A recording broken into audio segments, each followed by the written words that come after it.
I dropped a banger of a build guide. Nice. And ever since then, I've been getting bombarded with questions. How can I progress with the build? What is the next step in the progression? How can I make this build even better? How can your schlong be this humongous? Are you blessed or something? And in this video, we'll answer all of those questions. So here it is. The build is now faster and tankier. It has better clear. And of course, a shit ton of more damage, having the T4 bosses bend over just as I whip out my lightning rod. And all of this in turn makes the build a whole lot more fun than ever before. So how did I go on about making the best ranger build even better? Well, by doing a lot of difficult calculations and optimizations, or well, pressing a few buttons and letting Path of Building do it for me. But for everyone new to the build, let's start from the beginning and cover everything you need to understand how the build functions. And we'll start with our main skill, Lightning Arrow. Why are we using this thing? Well, it has a few things going for it. For starters, it has great AoE. Every time you hit an enemy, it starts chaining like crazy. And what's so lovely about this being a lightning skill is that all of these chains can 1. Shock, which we will return to, and 2. Trigger lightning rods. Because it just so happens that this skill requires chaining damage to trigger, which Lightning Arrow does perfectly. And when it comes to the shocking everything around you, the skill gets a massive bonus. And that is, we're able to trigger Herald of Thunder with ease. This in turn boosts our AoE to the fucking moon, and in turn out clearing capabilities. Not only that though, but by combining Herald of Thunder with Herald of Ice, we can indeed make them trigger off each other for chain reactions and screen-wide clears. Which I must say is pretty damn useful when breaching. Now for the rest of the skills, it's easier if we just head on to the gem section and see what the hell is going on there. So let's do that, shall we? Alright, so the clever may have noticed that we're doing a few gem swaps when mapping versus bossing. And that's only on Pinnacle bosses, as we want to delete those shithead as fast as possible as to avoid any mechanics. We're way too brain dead for those. So this setup is what I'm using when mapping. First out is our Lightning Arrow. All we want here is to boost the thing into fucking insanity, and I would prio your Lightning Arrow and Rod when it comes to getting them 6 linked. If you're a broke boy, then that is indeed fine, as well as it's by no means mandatory. In any way, the support gems we're using here are Rising Tempest for Big Dam in combination with Primal Armament and Heft for the same reason. We then have Martial Tempo for a buttload of attack speed, and finally Longshot for a huge multiplier when we're clearing far away, which is what we'll mainly do. And in case I get any stupid-ass comments that you have more tooltip DPS with another setup, how about you suck a fat schlong, because any conditional multiplier doesn't show here. Alright, and next we have our Lightning Rod. We'll mainly stand close up, as we're blowing shit up with it, so here we are, instead using close combat. We then combine it with concentrated effect, as we're only using it on single target, and scattershot for a bunch more arrows. Finally, Overcharge and Inspiration is only here while mapping, and I'll explain why. For starters, when we are doing Pinnacle bosses, we need all the damage we can get, which in turn means we want to slot our best gems in here instead of in Lightning Arrow. When mapping, however, we don't really give a shit about that, so we use Overcharge as a placeholder and Inspiration as to not run out of mana when doing map bosses. Because as you may know, keeping your mana bar well and healthy is rough as hell for most builds, and especially when you're not actively killing enemies, as that is how we gain most of our mana back. Having this gem, however, allows us to spam our rods with ease on bosses. For Pinnacle bosses, though, we're going to use Thief's Torment to solve mana, as your wombo combo will drain your mana faster than Bonnie Blue draining penises in her latest 1,000-man gangbang session on OnlyFans. Alright, and for next skill, we have our lovely ball, also called Orb of Storms. Here we haven't changed anything from before. We're using Chain, unleash an overabundance as to keep it up and chain as many times as possible, and Font of Rage as to have it generate rage for us, and in turn 30% more Big Damn. And Big Damn equals Big Dick, which is an equation you should be well familiar with watching these lovely videos. We can, however, swap these two gems out for Overcharge and extra chance to shock when doing Pinnacle content if you want to truly maximize your damage, but it's honestly up to you how much effort you want to use for that. Personally, I don't really give a shit as long as the boss dies before he can do anything. Alright, and then we have some persistent buffs. Personally, I absolutely love Blink. Drop 20% quality and ingenuity on this thing, and you're blinking almost non-stop. Call it a budget temporalis solution, if you will. If you want to use it, though, then you'll need Spirit on both your chest and amulet, or else you'll most likely have to remove Wind Dancer. All up to you if you want to be fast as fuck, boy. And speaking of Wind Dancer, it's pretty broken. 20% multiplicative evasion is pretty bonkers, as we'll rely heavily on evasion to stay alive, which is all due to acrobatics in the passive tree. Using this, you can evade all skills, meaning all of those annoying ass on death effects, boss hits, and more. So stacking evasion here is pretty nasty, especially in combination with blind, which also indirectly increases your evasion by reducing your enemy's accuracy once they manage to hit you. Pretty great, huh? Damn right. We also have Clarity here for that huge 30% mana regen. And for our final defensive gem of the day, Grim Feast. Pretty much all builds are running this thing currently, granting you energy shield back with ease as you run over dead corpses. Okay, and then of course our Voltaic Mark. Holy shit, is this thing good when bossing. It buffs our chance to shock, which we'll use on the Pinnacle bosses later, but it also increases the magnitude of shock, which in turn means the shock grants a bigger damage bonus. Yummers.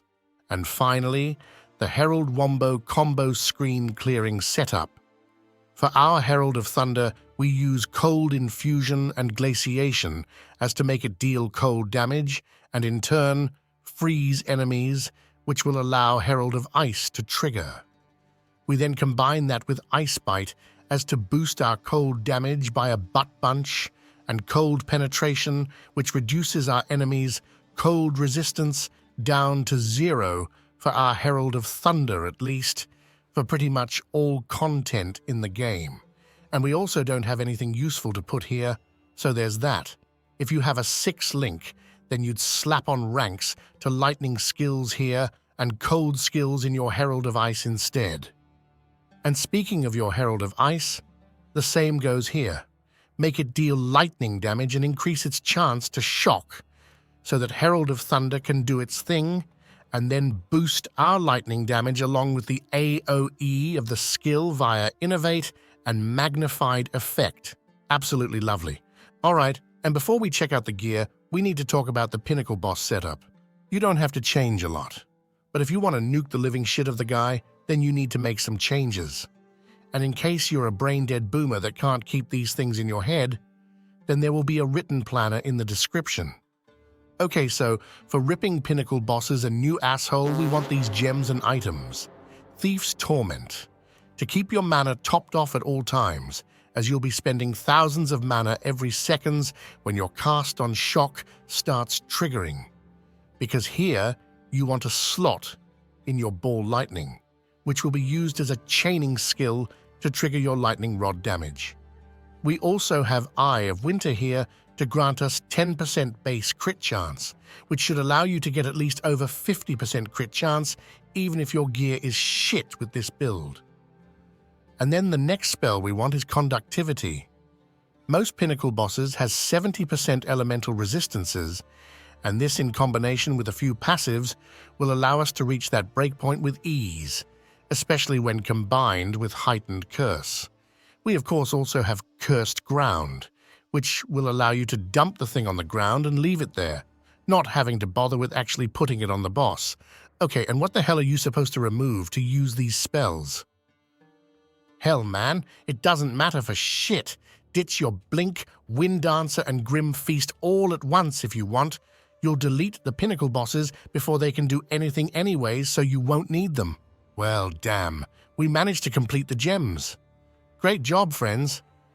Let's see what the hell is going on in the gear department now, shall we? Yeah. My gear currently is what I would describe as mid to good. After this video, however, I'm going to splurge a fuck ton of divines to get decked out, and I'll make a video for that setup as well if people actually watch this shitty video. In any way, this is what you're looking for right now. For starters, you want a helmet with a bunch of energy shield to utilize the subterfuge mask passive for a buttload of evasion. Other than that, max life is your best friend. When it comes to the rest of the stats on your armor pieces, you have a choice to make. To actually get any fucking loot in this game, you need a buttload of item rarity. But before you can worry about this, you definitely need your resistances to as close as capped as possible and sort out your defensives. You can then start worrying about item rarity along with intelligence.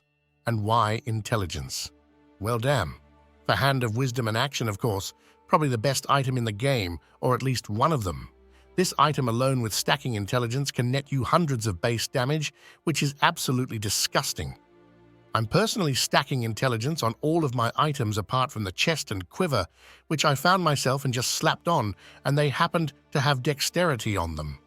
In any way, enough talking about the armor. That shit's boring as hell.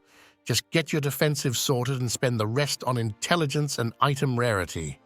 For the rings, however, this is where you can get some bang for your buck. Legally, of course. I would personally go all in on the cold damage here on both of the rings and even quality that shit.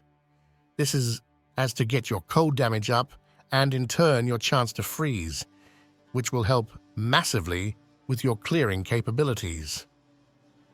Having some mana leech here also helps a ton, especially on map bosses.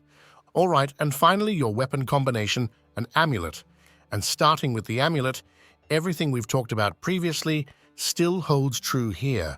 You do, however, want Spirit, if you want to roll the triple combo of persistent buffs, and I'm also allocating True Power here. And what the hell is that? And why am I doing it? Well shit, Pure Power is up here, granting 2% damage per 10 intelligence. And if you have a bunch of intelligence, you can easily stack this thing up to 100%. And the second reason I'm using this is because it's cheap as fuck to allocate, so I'd say it's definitely worth it. Ideally, you would go for Lightning Rod until you've got upwards of 100% crit chance though, as it grants your non-crits 2 chances to roll for damage, always taking the highest. But that thing is somewhat expensive and the materials are around 1 to 2 divines, so I'm currently saving it for a better amulet or getting more crit chance myself. And then finally, the weapon combination. Rocking the Widowhail is just godly. It's cheap and it's disgustingly strong, allowing you to save up for a good-ass quiver instead. Here I'd focus on getting one with an additional arrow, followed by gem sockets where you grab crit if you can afford it. And for your quiver, you would look for something like this, with the exception of the dexterity and chance to pierce. We don't need that. Instead, you would get crit chance and intelligence or crit damage. Here's also something important. By far the best stat to get here is actually projectile ranks. But the thing is, if you're rocking like 10 extra projectile ranks, then your skills will cost a goddamn fortune to use. So for that, you would need to run the basic skill instead of lightning arrow and socket your gems there instead. Just a heads up. Oh, and I almost forgot. Or well, actually I forgot and had to rewrite this dumbass AI voice to say it for me. The Atziri's Disdain is an excellent hat option if you're broke as shit, allowing you to stack up a bunch of energy shield and defensives if you can't find a good enough helmet, or spend all of your precious divines on other items. Or hell, maybe you want to give them to me instead, wink wink. Hell friends, we successfully completed the gear as well now. Let's head straight for the passive tree, and we'll get this shitty guy done with once and for all. And hey, maybe consider dropping a sub before we do so. Or do you expect my character to look like an idiot forever? I'm a broke boy in need of some skins, man. All right, let's do this. I've changed the entire passive tree from the previous guides with a bit of help from my best friend Path of Building. We're still starting off strong with the Ascendancy, grabbing Tailwind for the damage, movement speed and defensives along with this huge damage reduction bonus, which is an absolute must-have. We also grab some projectile speed, which will turn into damage soon, along with Point Blank for a 20% flat damage buff, and finally Endless Munitions for 1 additional arrow. Absolutely lovely. Next we head on over to pick up a bunch of damage, because damage good. And of course our lovely Master Fletching, boosting our quiver bonuses even further. Yummers. We also have Escape Velocity here, an incredibly important passive as we want to become fast as fuck. We're in fact grabbing all lead we can get, even if that means dropping damage. Yep, that's right. It's just that important.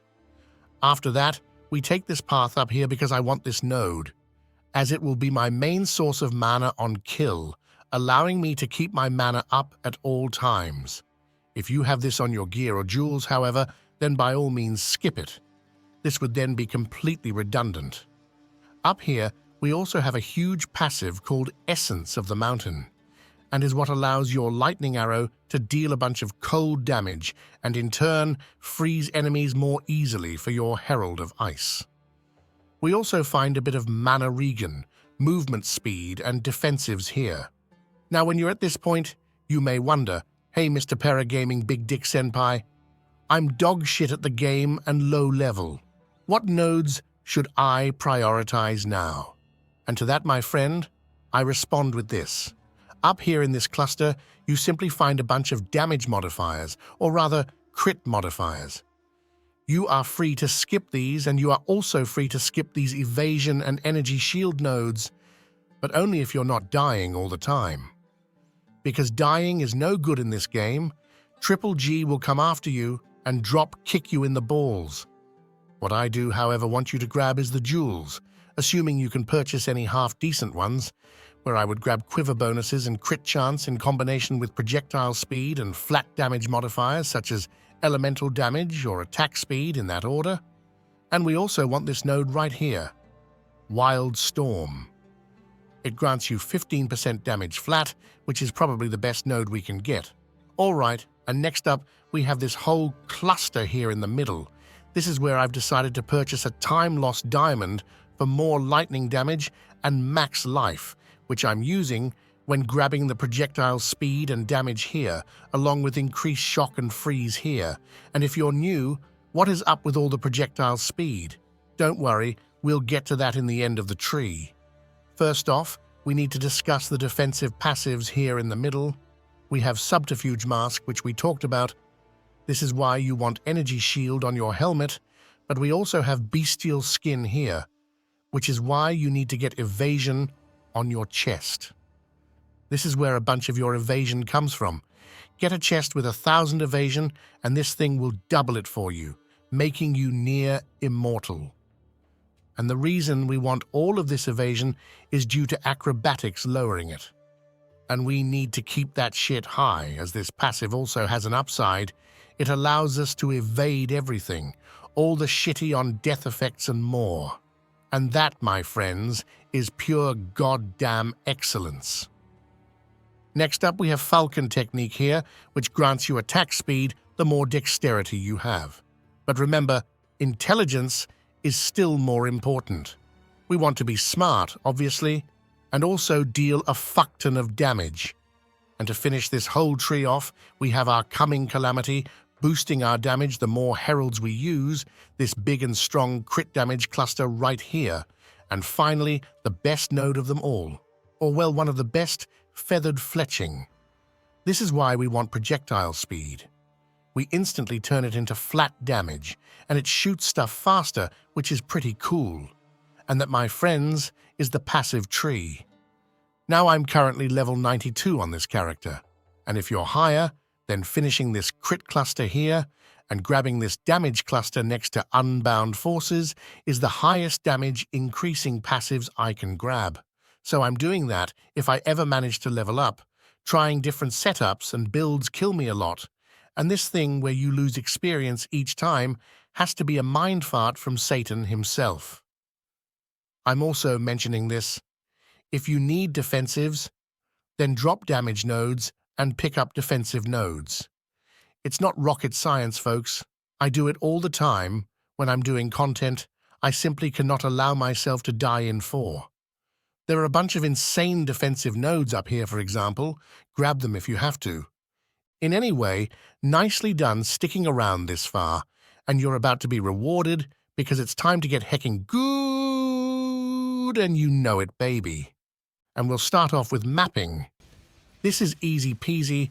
You have your lightning arrow and you have, well, lightning arrow. And blink, when it's off cooldown, you're mainly just zooming around the map here, trying to go as fast as possible and clear as fast as possible, while at the same time trying not to die, of course. And if you ever stumble across an elite or rare you can't kill, simply drop a few lightning rods on his sorry ass in combination with some lightning arrows and he'll be dead in no time. The goal here is to always keep your ice bite and innovation damage bonuses, so just killing, and you'll in turn keep your damage as high as possible. When doing the Pinnacle bosses, things are a bit more complicated, however. But all good, you're a capable human being, and I'm here to teach you all about it. Before anything else, make sure your cast on shock and conductivity is on, along with all the support gem I've shown you, and also make sure that you've got your Thief's Torment on. You're then almost ready to slap. To prepare further, you're going to drop down your orb and stand in it to stack up your rage. You can with ease bring it with you to the boss. Once the boss is then about to spawn, you want to drop down your orb again to keep it up along with your conductivity to boost your lightning penetration. Once the boss spawns, you drop a voltaic mark on his sorry ass and spam lightning rods until the fucker is dead. And that's all you need to know about bossing. Not too difficult, huh? Here's a quick TLDR. And that, my friends, is all for this one. Have a good one, Kings.